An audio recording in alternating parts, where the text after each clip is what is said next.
A very good morning to you both. Yeah, there's a nice spread actually at the back pages of the papers today. Usually it can kind of be tunnel focused on one particular story. The last few days, of course, has been Manchester United, but it's a bit of a spread today. Leicester, of course, dominating some of the back pages. The Times leading with it. Leicester to avoid points deduction. Club win PSR appeal and blow to the Premier League. Martin Ziegler reporting on this. I'll come back to it in a second because there's good details in the coverage in the papers today. Ugarte is back page of the Sun. Ugarte, fight for your right to party. Winner Manuel will be United's battling beastie boy. He vows to fight until he drops to make Manchester United a winning machine again. That's a piece by Ken Lawrence in the back page of the Sun today. Looking at the Daily Mail for you this morning, they're going with total Bazball because Brendan McCullum will take the England white ball job. Aligning the two is quite an interesting prospect, and we'll come to that in more detail in just a second. Back page of the Express are looking at Jack Draper because he's in the US Open quarter-finals today, 22 years old. Could it be his time for a Grand Slam? Let me take you to inside the Telegraph, Jeff. John Percy writing about Leicester winning this legal round over the points deduction. Last season's championship winners will not be punished for the alleged breach of PSR rules in 2022-23 season, arguing that the charge could not be applied as they had been relegated when the accounts were completed in June 2023. So the texter there, Jeff, saying that we have suffered. Actually, ironically, Leicester have benefited now from being relegated because they've not suffered the points deduction. You look at Forest, you look at Everton, who survived and fought for their place to stay in the Premier League, suffered the points deductions. Correct. It's very Had bizarre. they stayed in the Premier League, they would have faced a point deduction had they been found guilty of breaching PSR. And that's the thing. They did breach PSR. They did breach it, but they found the loophole because the laws were flawed. The wording in this contract, they found a way around it. That's what the lawyers have done. Now, Manchester City's case will be completely different. They're not the same charges that are over them, but with 115 charges and the best lawyers in the game, they must be looking and going, we can find our way around the wording if it is to suit us, which keeps things very, very interesting. I mean, you're right about PSR as well. It was one of the other points here. Somebody's texted me and said, it's all very well, you say no more points reductions. Newcastle United have had to sell good, promising young players in order to avoid points deductions. And whoever texts that, they're absolutely right as well. Whoever thought that it was a good idea that teams would have to sell their homegrown players so they could get the full value of the transfer fee to balance the books over PSR? Who thought that was a good idea? It just goes against the principle of every football fan.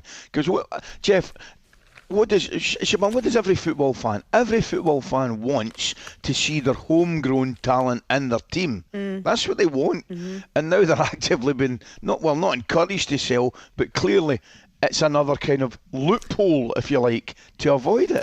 By the way, guys, put your names on the text, okay? Yeah. Put your names on. As Gabby would say, I've got another one. You're miles off it this morning, Jeff.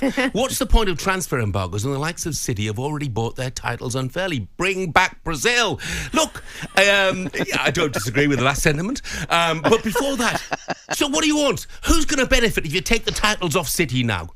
Hey? Are there going to be open-top bus parades by those who would have won the Premier League if City weren't there? Seriously, who is going to benefit by retrospective punishment now? Well, that's the biggest can of worms ever, that.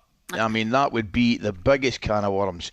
I'm having a month off work if that happens. I'll tell you right now, could you imagine that? It would just, imagine that news that Manchester City have been stripped of their titles and relegated.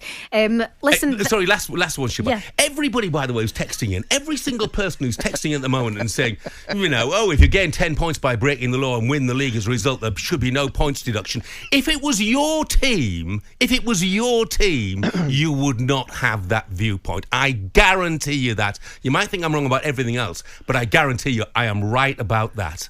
Shebahn, get him a cup of tea and calm him down, will you? He's absolutely off on one this morning. Get that man a cup of tea immediately.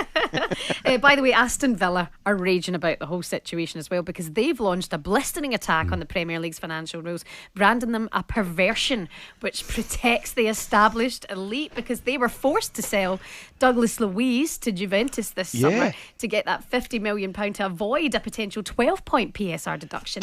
Villa have billionaire owners, no debt, while rivals like Manchester United and Tottenham are both more than 600 million in the red. So a lot of clubs are now looking at the Premier League rules and going, hold on a minute, it's different rules for another. And the Premier League are trying to get their books in order, they're trying to get the ducks in a row, but they need to work a little bit harder on this. It's all backfired. Yeah, absolutely. I mean, you can argue the point with Newcastle as well, one of the wealthiest clubs in world football, yet they can't spend anything. And when we were at Villa, by the way, a couple of weeks ago, and talking to the guys in charge of the finances there, they were saying the other option was that they're going to have to sell young talent like Jacob Ramsey, and they really didn't want to do that. But the PSR rules were putting them in a straitjacket. And to be fair to Newcastle, the one thing they're trying to do, guys, is they're trying to abide by the rules. They try to play to the rules, to be fair to them. Yeah. And that's it. You're now being told, if you don't do this and you're over the spending cap, we're going to come at you and we're going to give you this deduction. Then you get people who don't comply with the rules, like Manchester City, who will be, the case will be. We don't know whether they have or they haven't yet, because it's not been proven or otherwise. Well, no, but they haven't cooperated with the Premier League. Okay. That's why it's taken so long. Absolutely. Where you've got people like Leicester and Forest and Everton have been punched. Anyway, madness. Yeah, absolutely. So what we're saying, look, every side will be now looking to find loopholes. Everyone's going to be looking to find a loophole. So that's what we're saying, basically, is PSR, as it stands now, it doesn't work. Joe, thank you for your text. Good morning to you. He said, it's not that we don't like what you say, we don't like you. Bring back Laura, you are so boring. Morning, Joe. Delete this number, Joe. Thanks, Shebahn. That was a look at today's back pages with Tesco Mobile for Business. talkSPORT Breakfast, waking you up Monday to Friday morning from 6 a.m. on AM, on DAB, via the talkSPORT app and on your smart speaker. talkSPORT.